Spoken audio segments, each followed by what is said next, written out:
Welcome to the High Tech Freedom Podcast. This is a podcast where we bring successful tech sales professionals, thought leaders, and entrepreneurs to share best practices, insights, and lessons learned with other tech sales professionals. As a sales professional, the more we learn, the more we earn. Once we earn it, how can we put those hard-earned commission dollars back to work to build additional income streams that will create the freedom we are all working to achieve? I'm your host, Chris Freeman. I'm a high-tech sales leader, real estate investor, and lifetime learner.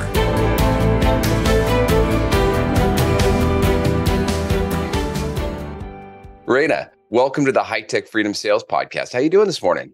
I am doing awesome, Chris. Thank you for having me. Oh, my pleasure. So we've never met before, and we chatted just a little bit before this, before I hit the record button. But I've done some research on you, and I've got your book here, and I was checking it out, Sales Essentials. So I'm really looking forward to this discussion. I think you're doing some great work out there. But as a way of getting started, can you just share a little bit about yourself? Sure. My name is Rana Salman. I am the CEO of Salman Consulting.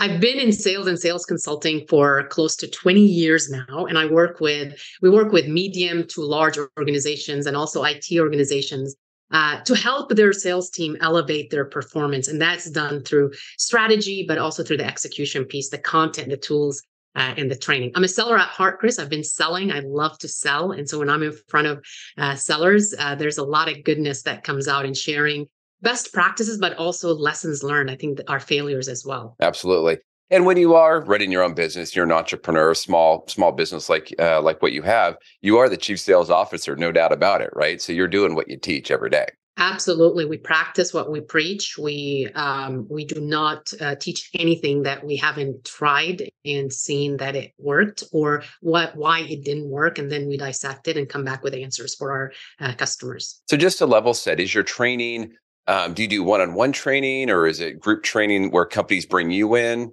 Great question. So it is mostly group training. And then there's also the reinforcement piece, which is the coaching piece, right? If you look at that sales process, I do believe that the early parts of the sales process are critical. So I truly focus on, okay, how do we make sure that we are doing our pre-calling, we are prospecting effectively, we are qualifying those opportunities, we're customizing the solution to what is relevant to our buyer personas. How do we deliver that demo?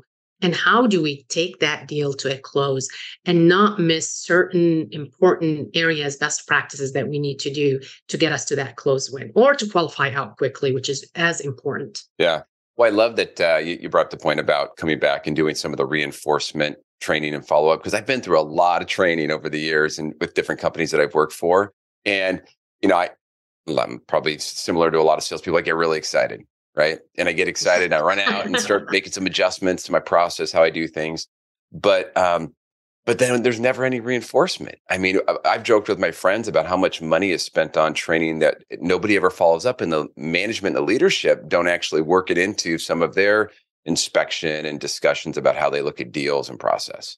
Great point, right? And this is where it's really important to engage with the first line sales managers, to make them part of that training, to make them part of that call to action, for us to all hold each other accountable, to have these success measures of what success looks like. And frankly, when I wrote my book, the goal of the book is to be reinforcement, is for me when a rep is meeting a person, a buyer, a prospect for discovery, to go to that chapter, to look at that discovery chapter and remind themselves of these best practices and put it aside. At the end of the day, to change behavior, I got to apply it and it got to become a habit. And that's where reinforcement comes in, right? Yeah. Well, so let's talk about your book for a second. So Sales Essentials, and I believe it's McGraw-Hill has a series of books called Essentials, and you have the Sales Essential one there. Can you just kind of provide a little bit of introduction about what the book's about? Yes. So when I wanted to write the book, look, I've been selling for a while. And one of the challenges that we see in sales is truly finding the information that I need at the right time. It's not about reading this 300-page book at one time and putting it aside. It's about finding the essential, the must-have that I need where I'm at in my deal. And so I looked at it from an essential standpoint. What do I need in order to close that deal? And it goes through a process, right? When you think about selling enterprise deals, and your callers are going to relate to that, it's not just what we do during the call. It's what we do before the call. It's what we do after the call. And so I wanted to go into these details in terms of, okay, what are we doing before the before the call? Are we building our social brand? Are we leveraging social selling? Are we prospecting? Do we know our product and the value it provides our customers? Do we know our customers, our buyer personas? Are we preparing for these calls? And what are some efficient way to prepare for these calls? So that's kind of like before the call. But what about during those calls that you're having with the customers? How are you forming that first impression? I mean, we go into the details, Chris, and we go in because I'm a researcher and a big nerd. I went and looked at a lot of other research outside of sales and brought it in, and you'll see that in the notes section where there's a lot of resources outlined, because we wanted to know, okay, how do we form a favorable first impression when we're meeting someone for the first time? What does the data show us? How do we conduct a discovery conversation where it is focused on the customer and outside in perspective? What are the tools that a rep needs in order to conduct qualify in or qualify out quickly?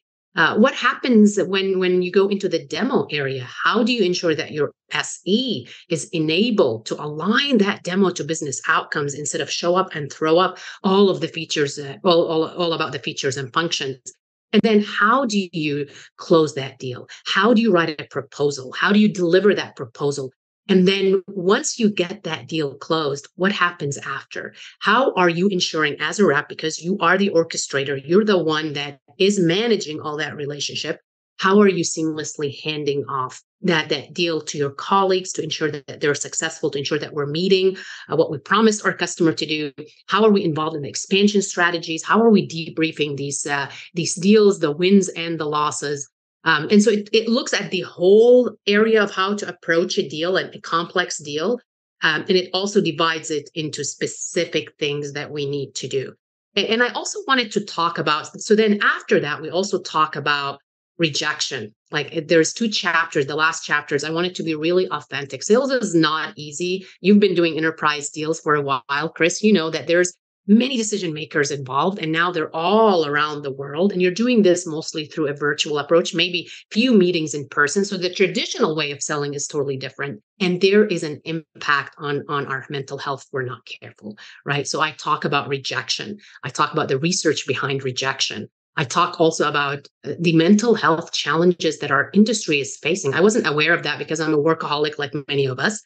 And I just kept going and going and going. And then I started looking at the data and I was like, oh my gosh, there is a challenge here in our industry if we're not taking care of our people. Yeah, totally. Well, so that's a lot of information. And but what you just outlined really is the full kind of sales cycle or the full sales process. And so one thing that I picked up on when I was looking at the book is you have a section in there, I think it's like section 2, chapter 2, or part 2, actually. It's the sales self-assessment. And there's like 20 questions that you can ask yourself and then give yourself a score. I think it's 1 to 10 and then a score, maximum score, 1 to 5 and a maximum score of 100. And if you look at each one of those, it is really a portion of that sales process that the book then goes into. You know, it's at first when I was looking at it, it was like, well, you know, this seems kind of like some basic stuff, but it's the essentials of selling. And we don't need to overcomplicate the profession. It's taken some of these essentials that sometimes you do, sometimes you don't, sometimes you forget about, going back and doing them really, really well. And we talk a lot about sales process here on the High Tech Freedom Sales Podcast. And I think if you took these 20 questions, self-assessed yourself, it's the framework for your own personal sales process. And you can take whatever path you want. But you know, if you developed a few bullets on each one of these around how do you actually execute around this, it's right there laid out in a great way. Absolutely. I mean, you hit it right. Why overcomplicate? Why do I need to use jargons? And why do I need, when I'm trying to influence a behavior, when I'm trying to connect with a human, to build that trust. And so, yes, the essentials are essential fundamentals. But if you think about, if I don't have those fundamentals, all of these tools that I have, I'm not going to be able to be effective. It's almost like the framework, the blueprint of a house. I need to have that framework. And we truly need to go back to the essentials, because at the end of the day, if you think about AI and everything that's happening with tools that we're getting, while they're awesome, right? They're making our life efficient. The one thing that they cannot do up till now is the human connection. And the essentials is about, we can't take the human element out of the equation, especially with enterprise deals, because guess what? People are making decisions to spend multi-million-dollar deals with us, right? Yeah, totally. Yeah, I just recently had a couple solo episodes that I did on the podcast. One was around finding personal pain, and the other one was around latent pain versus real pain, and kind of bridging that gap. How do you find that latent pain, but then how do you bridge the gap to make it more real pain and help the customer understand that? And then on the personal pain front, you can't get to personal pain without getting human to human, right? You can't sit in a conference room with 40 people, or that might be too large, but let's say a group of 5 to 10 people, and understand the individual motivators of each person. And so, that's a skill. And that is the foundation for how you can effectively then go execute kind of your company's sales process and really position the product. Right. And people can really, a human being have the tendency to really spot on identify inauthenticity and fakeness. And so how are you actually selling with intent? And there's curiosity in there. And your intent is to help your customers, right? We all want to make money. We all want to close deals. But at the end of the day, our customers don't care about our quota. They don't care about our product. They care, how are you going to help me? And if you are in the sales profession just for the money, you're going to burn out. You're going to burn out really quickly. It's really about serving and being very intensely curious to find solutions to complex problems. Love it. Well, so Rana, you talk to a lot of salespeople, and so a lot of my listeners, they're tech salespeople, tech sales managers, and a lot of your work has been in that industry. When you think about some of the top reps, the top 10% of reps that you've worked with, what sets them apart from the rest of the pack? Yeah, very interesting. They're curious, right? They're intensely curious to find solutions to problems. They are hardworking in terms of they prepare. They are proactively thinking and connecting the dots and looking for clues. And what's really interesting, I read a research around it and I thought, no, it can't happen. But then I started reflecting on top performers and also on myself of how I approach a deal. What Harvard Business Review identified is top performing sales rep are also internally pessimistic, which is so interesting because we are in a way of, we're always thinking of what can go wrong in our deal and how can we prevent it. And Yes. So you see these folks that are not taking it where they're good and they're awesome and they have this arrogancy around it. There's a true humbleness and also thinking about, wow, what can go wrong? What can go wrong? And also there's integrity, right? I know sometimes we were running about this deal we got to close because we got to meet their quota. But when you meet folks that are really good in sales, they've developed trust with their customers and they have that integrity of doing the right thing. And if it doesn't work out right now, they know that this is going to come back because they did the right thing for their customers. And I know that may sound like, but we want to close deals. But there's something about building trust and building that reputation where you can tell your prospect, hey, you may not need this right now, or you don't need the whole thing. What you need right now is this, right? And collaborating with them on a solution. Yeah. I love the point about what can go wrong because because the reality is, right, you're working with an account, you're working with your contacts, you're maybe not in there every single day. And as soon as you think you have it figured out, that's always when the customer proves you wrong, right? And things change and their business changes. Something happens, a new leadership, a new manager, somebody quits, somebody gets fired, somebody gets hired, whatever. I worked with this rep who actually was a guest on the podcast in the early days. He was so consistent. Every single meeting that he would have, he would always check to ask, hey, anything, what's changed? Anything new? Is this still the problem that we're solving? Are we still solving the right problem? And the time I did a lot of ride-alongs with him because he happened to be local. And I was always surprised at the number of times where the customer would say, well, yeah, by the way, versus if he hadn't really clearly asked that question, he could have been 30 minutes into a sales meeting going down the wrong path, not knowing that the playing field's changed a little bit.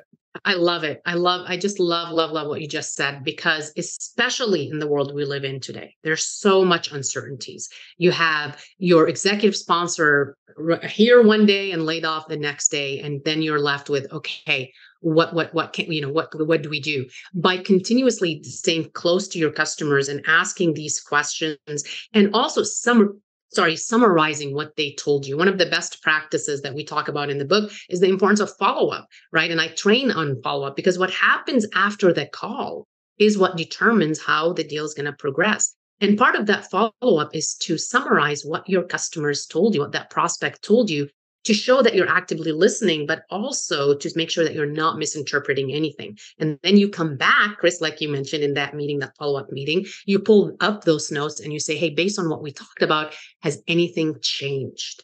And man, you're right. What happens is that you just sit and then they tell you. People want to tell you. People want to be listened to. Our customers are open for us to ask questions, but not questions that we couldn't have found in the research, right? Especially when you start selling to executives, you can disqualify yourself really quickly by the type of questions you ask, because it can show that you didn't prepare, right? If you're not looking at their LinkedIn profile, if you're not looking at their earnings call transcript, if you're not looking at certain information, they're going to quickly recognize, man, this person did not prepare, and they're asking kind of silly questions. Yeah. Yeah. Wow. So much good information there. I hope you are enjoying this episode. I wanted to break in with a quick commercial. During the podcast, we sometimes talk about how to invest those hard-earned commission dollars so that you can build that freedom we are all working towards achieving. Now, I built that through 20 years of real estate investing. Now, recently, my team helped me put together a webinar on how top sales pros can create passive income and achieve financial freedom with hands-off real estate investing. Now, I'm still doing this. And as I continue to invest, I'm giving opportunity for others to learn and invest alongside of me. So if you want to learn more, go check out our webinar at hightechfreedom.com/webinar. That is hightechfreedom.com/webinar. We will also put the link in the show notes. Now back to the show.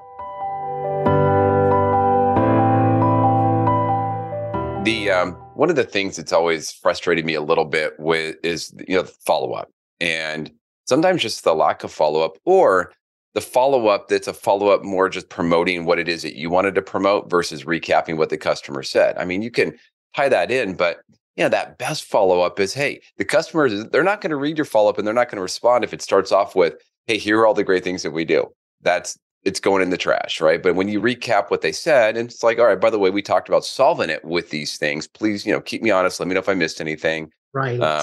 Is there anything I left out? The number of times when you do that, the number of times I've seen reps get a response way higher than kind of the generic follow-up. Yes. And the best thing is when they tell you missed something, or they highlight things in red where they're like, oh no, Rana, you got to switch this around. That tells me that they're engaged. That tells me that they wanting me to know the right information, because they want to continue that conversation.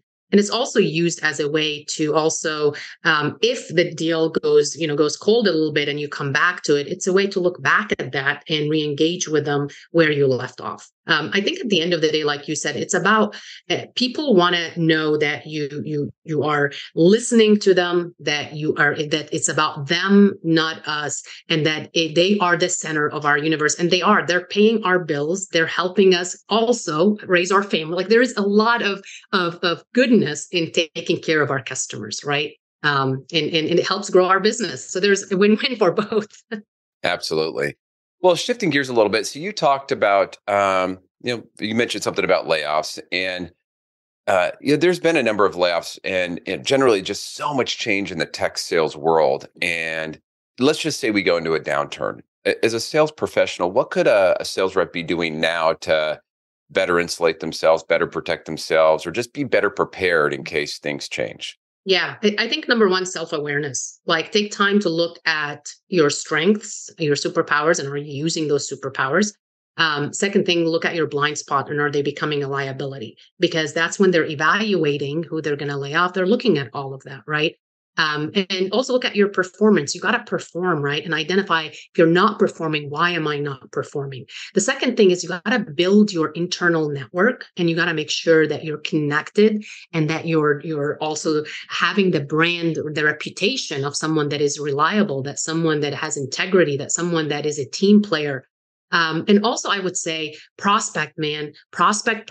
You got to build a pipeline. And it could be where you are expanding within these existing accounts, you're collaborating with your customers, or you are landing new logos. If you are not prospecting regularly, your pipeline is going to dry out. And I always tell salespeople, no matter if you work for a large organization with a big marketing department or a small startup, you are in control of your destiny, and you need to make sure that you are making that time to prospect. Does that help? It does. Well, so let's talk about prospecting for a moment, or pipeline in general. What's working? I think what's working today is one, leadership, and making it a priority for sellers to be prospecting, training them on ways to prospecting, and not just by using one channel, but leveraging multiple channels like social, like even a cold email and cold callings. If you do it right, and if you bring in all that together and you bring in the referrals, that's where you're building that engine. And also what we're seeing is that there's a lot of focus on expanding within existing accounts because the trust is already formed, right? What research shows us is that your buyers will, if they trust you, they will buy more from you. They will refer you to people within their organizations or outside their organization. As well as they will buy from you, even if your price is higher. And it's much easier to sell to existing customers than new ones. And it's much more expensive to sell to new ones rather than existing ones. So we see a focus on expanding within existing account and also using our network to actually expand and land new logos. I always talk about the path of least resistance. Look at the path of least resistance, and that is where there is some familiarity and there is some trust already formed. And I'm also seeing with sales leaders, they're making it a discipline for their reps to actually block time to prospect and make it a part of that sales process, and training them on it. You can't expect people to deliver if they haven't been trained on what does good looks like. Right. And also hiring the right people, right? You got to hire the right people. You got to hire folks if that are hungry, that are humble, that are smart, that are not too good to be actually picking up the phone and calling, sending emails, using their network. They're hungry to win, right? Yeah. Yeah. No, and I see it all the time. Well, Raina, so outside of your sales training and working with sales professionals, I understand that you have a kind of a networking group for women sales professionals. Yeah, so we co-founded for ladies in Austin, Texas. I was a co-founder of a networking group called WISE, Women in Sales Enablement. And it brings enablement, women in sales enablement around the world together. We have, I think, about 24, 25 chapters worldwide. And Wow. every chapter has a chapter lead, and it's community based, it's community grown. And we meet and we talk. And through COVID, we actually adapted just like everyone else. And we did a lot of Zooms. Now we're going back to them in person. And it's a place to learn and to grow and to celebrate one another and to work with our allies. It's awesome. What drove you to get involved in that? It was an accident, to be honest. We went out for women in sales enablement, and usually in most organizations that are either medium or small, they only have maybe one enablement leader, and so that person is alone trying to figure it out. And so we were four women coming together, and we had a nice dinner, and we had nice cocktail, and we started talking and having fun. And the next day we emailed each other and we said, hey, this was really fun. Let's do another one and let's bring a friend. And we started bringing friends, and we started posting on LinkedIn, happy pictures. Actually, people are excited about networking, and it started getting the attention from other women in the community. And suddenly we were getting emails, hey, can we open WISE in our community? And we said, of course, WISE is a community-based platform. I love it. And so if somebody was interested in checking that out, where would they go? Yeah, there's a website. There's a WISE website. There's also a WISE LinkedIn group, and you'll find us. Okay. All right. And we'll have your LinkedIn link in the show notes. And so that's definitely visible on your LinkedIn profile. So one more question, Raina. You mentioned something about Zoom.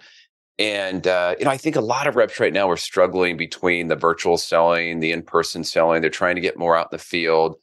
Things are going to be different for a long time. And, whether or not we like it, I prefer my reps are out in the field every single day, but there's going to be a lot of virtual selling. So if that's going to be a fact, what do reps need to be doing to up level how they virtually sell? Yeah, I mean, I talk about that in our approach, is that at the end of the day, the traditional way of selling, like you mentioned, is not coming back. We see from McKinsey and research that our customers prefer the remote human interaction. And so how do we up level ourselves? Well, we have to put in the time to do some up leveling of our skills, including how do I establish presence in a call, right? How do I integrate visuals in a call? How do I integrate storytelling? How do I engage my audience? Sometimes you end up having 10 people in a virtual call and then someone sneaks in. Well, how do I make sure that I'm engaging the audience and really running an effective discovery call? How am I running a demo as I'm conducting a virtual call? And also, how am I also integrating the right time to be in person, right? Because also we can't take away the in-person impact that we have, right? When you're in front of a person, you build better connections. And so how can I make sure that I'm using that hybrid approach in an effective way? Yeah. And do you feel that it takes actually more preparation to engage virtually than it does for an in-person meeting? I think, yeah, because there's, the body language. You don't see the whole me when I'm in front of you. When I'm in front of you, there's more of, I can read the room better. I can pivot really quickly. And when you're on a virtual call, you got to be able prepared for different scenarios. And you got to also, there's some senses that are not there, right? And so I do believe there is more preparation. I do believe that we still need to have our webcam on.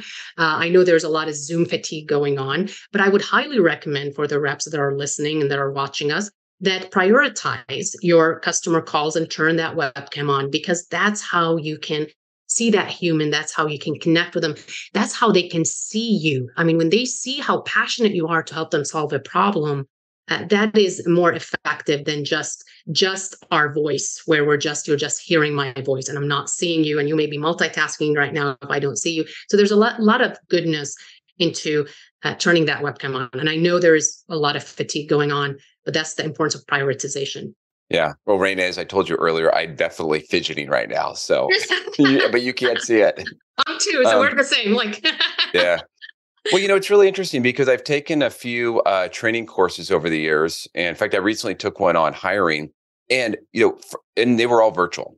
And, nowadays, kind of the virtual training, they do such a great job engaging and breakouts and chats and polls. If we took 50 or 30% of what they did, because these people are doing it every day, and worked that into your virtual sales call, I mean, imagine how much more engaging it would be. I think it'd be a good topic for a follow-up episode. I think I made a note on that. I do too. I've done so many virtual training since COVID, and it's still very strong in our business. And yeah, it is like you're having a party. Like, you got to engage people. You got to make sure that they are excited to be there. You got to bring them into that conversation and make them part of that conversation. And that's what, when you do a virtual sales call, you want to bring those folks and make them part of the conversation. You're not standing there lecturing your customers. And sometimes I think in a virtual call, it's very easy for us to forget that there's a human sitting there bored or just wondering what the heck are you talking about, because they're not engaged. Well, Rana, totally agree. Really enjoyed meeting you. Great catching up. If somebody wants to reach out to you, we'll have your LinkedIn connection there. Are there any other ways that you would like them to reach out? You can connect with me through LinkedIn. I'm very, very active there. You can go to salmanconsulting.com, and we also have free videos for folks that they can use about the fundamentals. And of course, you can look at the book and reach out to me and let me know what you think. There's stories in there that I think a lot of us may relate to as sellers. Sounds good. Well, thank you, Rana. Thank you. Thanks again for joining us today. To get more sales and real estate tips, you can subscribe to our newsletter at hightechfreedom.com. You can also join our private Facebook and LinkedIn group that is exclusively for sales professionals. If you found a nugget of good information in the podcast, please subscribe, give us a positive rating, and write a review. If there is a topic that you would like us to cover in the future, please send us a note through our website at hightechfreedom.com. Until next week, make this your best week ever.